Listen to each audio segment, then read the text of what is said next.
อีน้อยอีแม่สอนพาลูกมาเที่ยวบ่ฮะก็คือข่าวป่ารูปบาทนี่สายระบาดนี่โอ้ย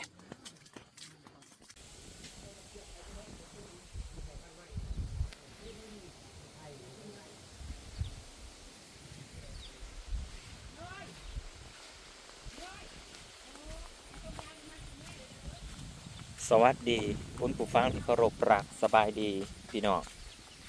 สุขุสุคนเขาหน้าอีกเลยจะเป็นงามอุ้ยออกน้ำกระมีเลยพี่น้องป้องปลายสิมาสีดเบ็ดอีกแล้วนะมื้อนี้สีดเบ็ดไม่ไผ่เนาะพี่น้องเนาะหมานบ่หมานก็ต้องหมานแหละ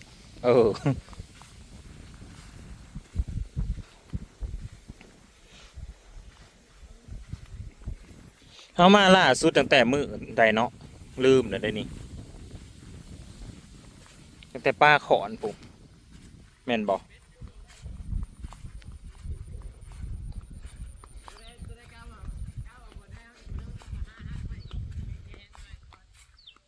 คุณผู้ฟังที่เคารพรักยินดีต้อนรับเข้าสู่ซ่องบ่าวบอยพี่น้องมิดหมอแคนแฟนหมอลำมาเบิ่งมาโยมายอดน้ำกันย้อนไซเบสปลาเข็งปลาขาวปลายังกระตามแต่เออเฮามานี่ตั้งแต่โดนอะไรเนาะตอนนั้นน้ำยังบ่ทันมีนี่ให้นี่แม่นนะมึงดูผมมันทางดังสกุลโชพูนพูนอุ้ยเขี่ยฮอกกีดินอีกพูนอ๋อพูนพี่น้องมึงดูมันบริยานจักดีเป็นตาสิไหลส้นใช่บ่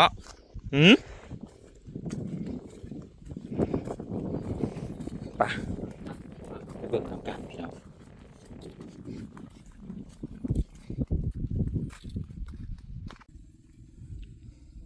ทำไมวะดึงโอ้ยหลุดไปนิดหน่อย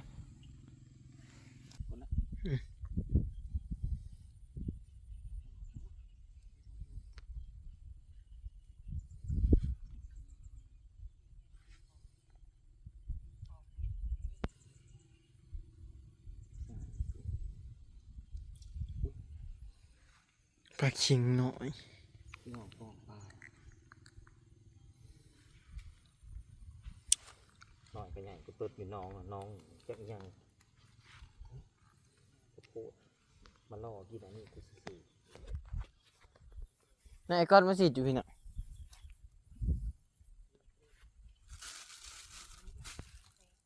พี่น้องได้4 โตแล้วได้พี่น้อง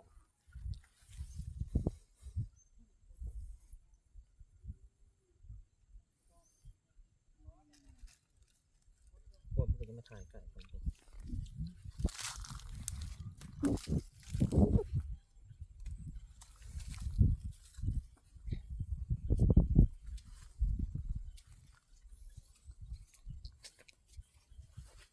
นี่น่าลงวัน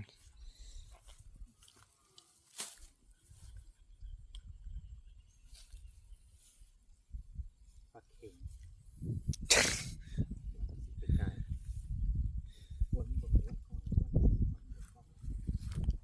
ต่ออีกแล้ว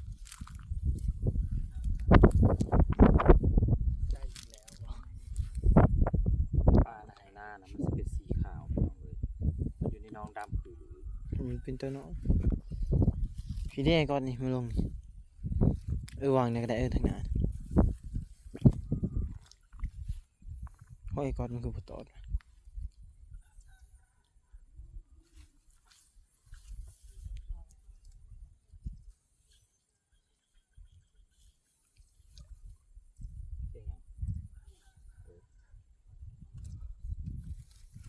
ห้อยก้อนมันผู้ตอดเจ้าป้อมยาวผู้ประจักลงอีกหน่อยหนึ่ง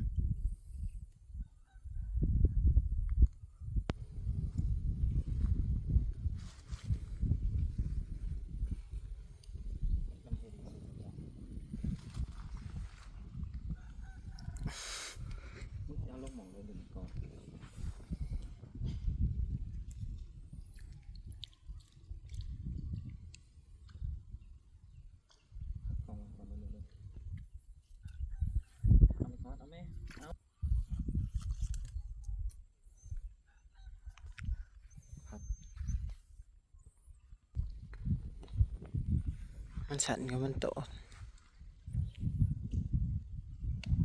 นั่นมันตอดอีกเลย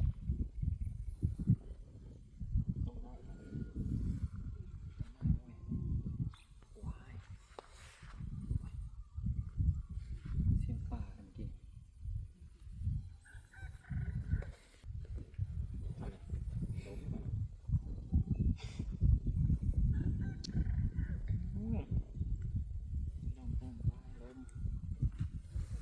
ปานเครื่องบินลงมาได้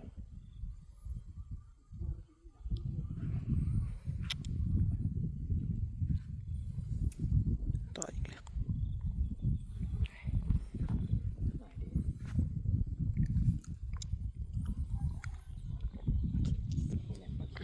ทำเป็นปลาเค็งสีโอ่งปลาเค็ง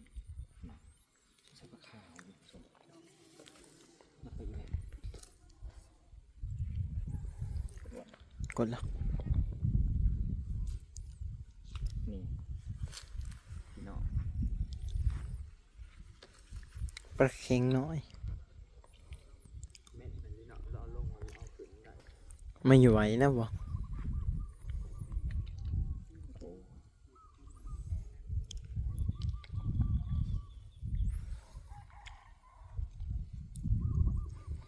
อยู่ในน้องนะมีปลาซิวก่อกวน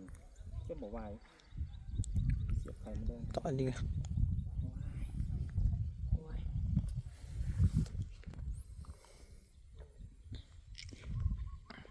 นี่จุ่มลงไปในก่อนปลายเบ็ดนะ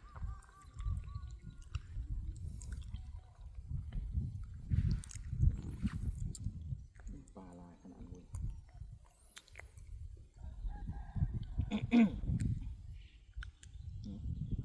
อย่างเงี้ยมันต่อที่เบอร์พอดี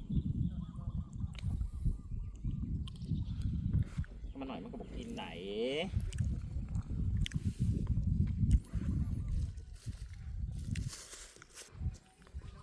ไปต่อทางนั้นพากันปีนหัวอะไรทางนั้น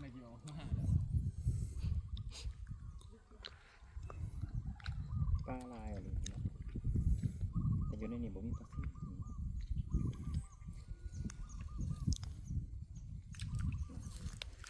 ปลาเค็ง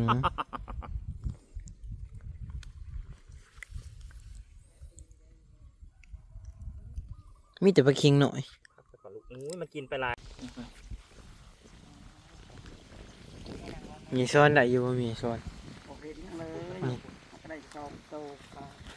โอ้ยยังใครได้2ตัวเฮาบ่ได้พอโต เนาะได้จอมโตพี่น้องที่กุ้มดุกุ้มปัวอยู่บอกถ้าแบบปัวใหม่พวกเก่าที่กุ้มอยู่พวกเก่าที่กุ้มอยู่ไปอยู่ไกลกันมันจะบริมากินน้ำ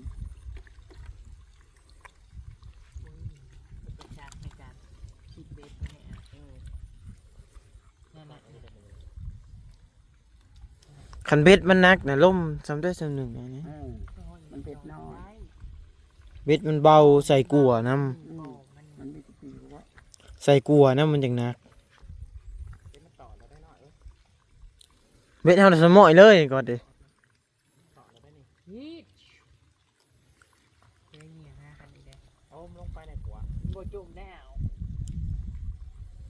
บอกให้อมแล้วแม่ อืม สิอมเต็มปากกับบ่อม เห็นกินพอดีกระเทินเขากันเนี่ยโอ้ยโอ้ยคุยโว้ยเขาลงมาแม่ในกลาง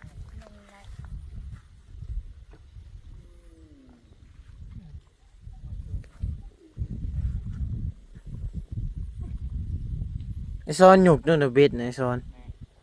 น่ะเบ็ดเฮาน่ะ ปลา ไอ้ซ้อนหยุกดูเบ็ดเฮาน่ะ ไม่ใช่ นั่น แค่ปลอมเลย ท่านน่ะน่ะปอมมันอยู่น่ะ ยังกัน มันหยกกันอย่างอ้วน หยุกเนี่ยหยุกขึ้น ไม่ใช่แม่เป๊ะ เต้นเอาไปในตรงหนึ่งหน่อย ก็เสียบไปนะเสียบมาแต่กดมาเด้อ เอาไปดูว่า บอก ให้หยุดงานคงเป็นเสียงแค่แต่อันนี้โคนเถอะ ฝากกล้องไว้ไหนลูก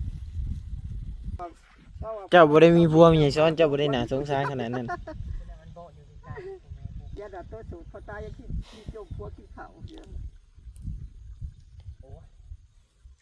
ลูกนี้เอานัวลูกนี้ชายมันอะไรเล็กน้อย นับก้อนได้จากโตเลย ศูนย์ เออ ไปนำกันได้เฮาก็ไม่กดนี่น้อยกดไปนำกันได้ ในบางเทปะโทษเกือบนั่งโลดกระดูก เอาเบ็ดคือเบ็ดหมอหนูนะมาแกง จะว่าได้หมดแล้ว ได้เห็นแล้วกันแกงอยู่น้อง ขั้นชิ้นนิ้วบ่ มันน้องตัวนั้นแหละ บ่แล้วเบ็ดแกง กับเป็นชิ้นนิ้วเป็นอันหนึ่งเป็น เออ โคนะ เออ ตรงสับประเด็นไปเนี่ยตรงนี้ใจ เบ็ดอันนั้นแหละเบ็ดสีประคอนั่นแหล้ว โอ้ยจริงๆเนี่ยสายเนี่ยมาเก่งเพื่อที่ได้ป่าเห็นแต่บางคนลูกยังเคี้ยวนะมาเก่งได้เดี๋ยวมันก็ได้เดี๋ยวมันก็บ่ได้ มาแก่นี้ โดยบ้านนี่คือมันมาเก่ง ลูกเนี่ยขอดบอกให้ลูกจันเขียว ลูกอันอาทงอันนี้ เออ เอาหลีกเด้อติดปลาเอาหลีกเด้อ โอ้ยมาเบิ่งดูสิต้องบริคืนนี่เดี๋ยวกูเบิ่งนะ อันยับหลีกเด้อสิติดปลากันเลยนี่ยับหลีก นี่ดึงไปนั่งกับบทตี บ่ได้ มันบอกอม พี่น้อง แม่ ยังบ่ได้ แม่ โดย มันฮอดบอกอมซะ มันจะไปขัดบอลจากใดวะ บอกให้อมกับบอกอม โอ้ยเป็นยังไงตัวเป็นเก่า เจ้าคนบ่มานมีใหญ่ซ้อนขนาดผัวเจ้ายังขิม แม่นคือเอานั่นแหละ ได้ จะคือขึ้นสูง ชุ่มเชิงตายไง หน้าให้หน้ามันหน่อย เป็นนั้นบอกใส่แม่ผู้ค่ะ เล็กน้อย นี่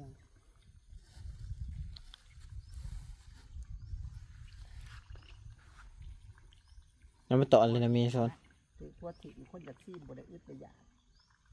กินบอกบ่มีเหยื่อใหญ่ แม่น ปอมมันน่ะเอาลงน่ะนิ่งเลย จะเหมาะอยู่ จมูกประมาณเพิ่นเห็นกระติ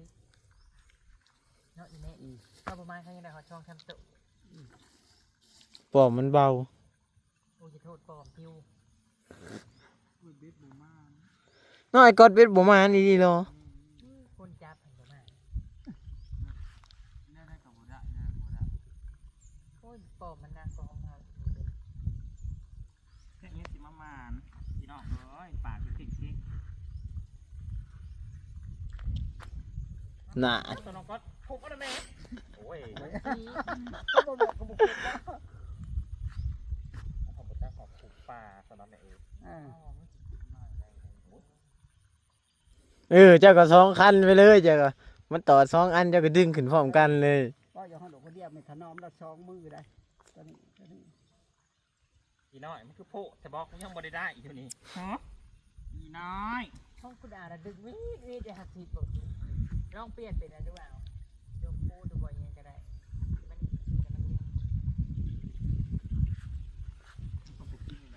5 นาทีนะ ก๊อตนะดวงพูด ก็ตัวแรกวันนั้นน่ะต้องเช่าตัวก๊อตขนาดนั้น ไปจ่อย ตัวแรกรู้แต่จำไปว่าตัวแรกตัวแรกรู้ ผู้สาวก็คือสิบมานตรง เขามีใหญ่ซ้อนนั่นปอมมันนะนั่นมันตอดเลยนะ ที่ตัด นั่นมันตอดแล้วเขามีใหญ่ซ้อนนะ พวกกำลังยิง จับเป็ดช่องบางเชื่อไปถ้าไปผู้เดียวเขาก็ถือไว้แล้วสองขา ฮานะจนลิฟต์ส่วนนั้นสพีน้อง เอาลงอีกไม่ต้องเถียงมันนั่นน่ะที่ไม่ให้แค่มันลง พระเอิญปลาสลาไปหน่อยเลยเบ็ดไปละ เป็นหนุ่มอีแล้ว บอก บอกเลยจะอวดแต่บอก ถ้าอ้วนประมาณน้ำข้นคนจับแบบประมาณลูก น่ะมันมาเลยน่ะนะ มาถีบน้ำลูกเลยแม่นี่โอ้โหมันหนักแต่เอามาถีบน้ำลูกพี่โอ้ยแม่ถีบไปทางไหน มาด้วยกวงไม่อยากเอาลงเวอร์กวง เอาลงบาดจะอาปากงับแต่มันพอยอมอมนะแม่ ถ้าอ้วนเบิ้งลูกบอกอมนะลูกเบิ้งโอ้ยนะลูกเขา เดี๋ยวมาขันตลอด กินเลยแต่ของลูกมันดึงต่ำมัน มันดึงมันดึงบ่แห้ง ไม่เด้อควันเอ๋ยได้เลยพี่น้องหักกล้องไปในลูก น้อยเอ้ยคันมึงใส่สินมันยากไปดิมึงก็แก้ถิ่มซะหน่อยอีอีแม่เจ้าสิว่าจังไรสนะแม่พี่น้องไปต่อบริยอม บ่ได้ถอยแล้วพี่น้องเอ้ย สิลงหวยบ้านนี่ ถอยหล้างคืนเต่าแล้วพี่น้อง จะลงห้วยแล้วบ้านนี่มึงหนุ่งลงไปสินมึงนะหน่อยเอ้ย ปลาดุกแม่ก็ได้ก็ได้ มันค่ำแล้วมันบ่กินปลา คือสินอยู่ว่าพี่น้องจะตกน้ำใช่ไหมความทุ่มเท มันดึงไปบ่ มันบ่ได้ดึงเนี่ยมันไหลนี่เลย น้ำไหล ก็ละบันลือกูบันลือ โอ้พ่อแล้วสิดึกเบ็ดแล้วถิ่มเท่านี้แรกน้อยนี่เป็นเบ็ดเท่านี้เอาฮักถิ่มเลยบ่จ๊ะน้ำบ่ซ้ำมันก็สงหิ ได้ปลาดุกตัวหนึ่งแล้วก็ปลาเค็งตัวหนึ่งปลากดตัวหนึ่งแล้วก็ปลาขาวตัวหนึ่ง ว่าดีได้ ได้4 โตว จมละมาอะไรเนาะ เป็นปลาหาปูใช่ได้ บักวันได้3 โตวบ่ ไปห้ามลูกค้ากันแม่เราบ่อื่นมา ตั้งประมาณ ตั้งบ่บานบ่ต่อเลยได้ ตั้งบ่ห่าว ไปจะบ่อนเวิร์นจะเซ็ตไปตั้งสิเก็บเอากระบอกเก็บ มาถือเอาแม่ ไปสิเก็บมันกระบอกเก็บ ไข่มดแดงนี่แม่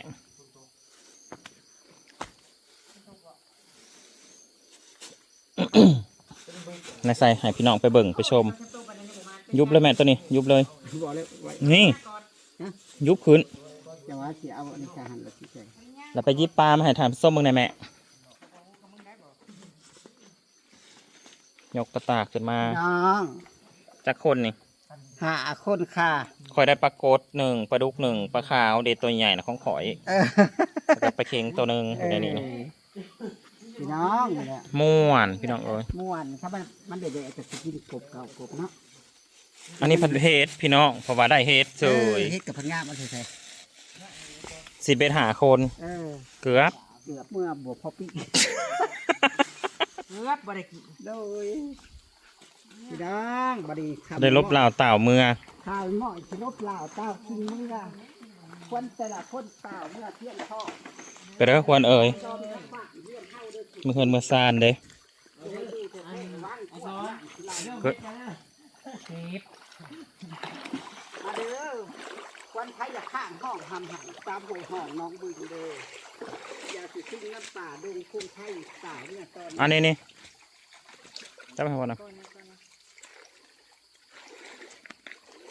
จะล้างมือก่อน เบ็ดตะบ่มานี่เอง มันเป็นน้ำหมากเบ็ดได้หน่อยเอ้ยปลาสิทธิ์อันนี้โอ้ปลา มีทั้งปลาดุกปลาโกดพี่น้องเอ้ย มันน้อย ขอบคุณทุกคนที่ติดตามพี่น้องม่วนอะไรได้มาเนี่ย เนาะ